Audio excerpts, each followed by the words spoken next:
Start with our foot warm up. We can do things like our flicks.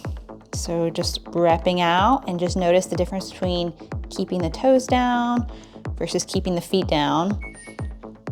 This is just the toes, and then we can rep out just the feet.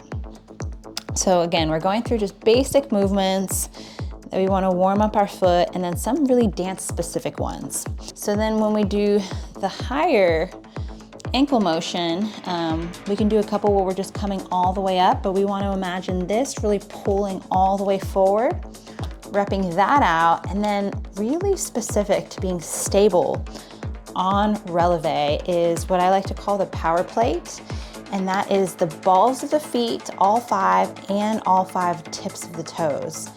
And basically you're trying to distribute your weight between all 10 spaces absolutely equally.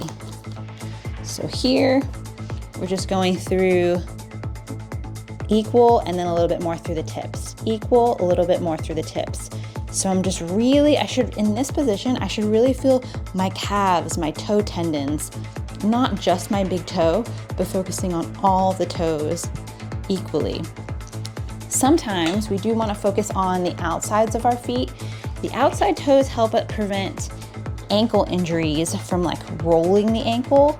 And so I want to go in and bulletproof that by actually coming up. We took our resistance band, we brought it down to right over here, and we're leaning out. We're not bringing the knees out, but we're leaning this bump outwards here.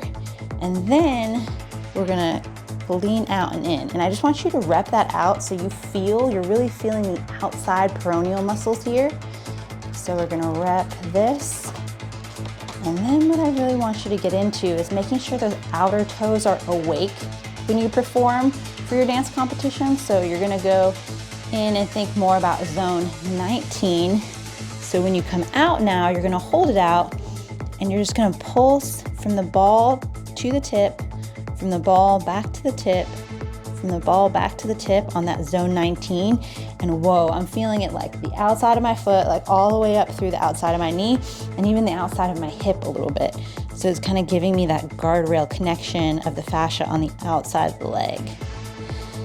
And then to feel the connection up through the hips more, I'm gonna come up and I'm just gonna do some windshield wipers where I lean over and also like stretch the back out here. Again, making sure to splay the toes as big as I can. We're gonna wrap those out. And then we're gonna sit back in the chair and we're gonna do some tippy toe exercises, because that's another one that's gonna really help with balance and dance. We're gonna rep that out. Whew. And then by the time we're done with that, we're gonna feel so much more grounded to take on anything.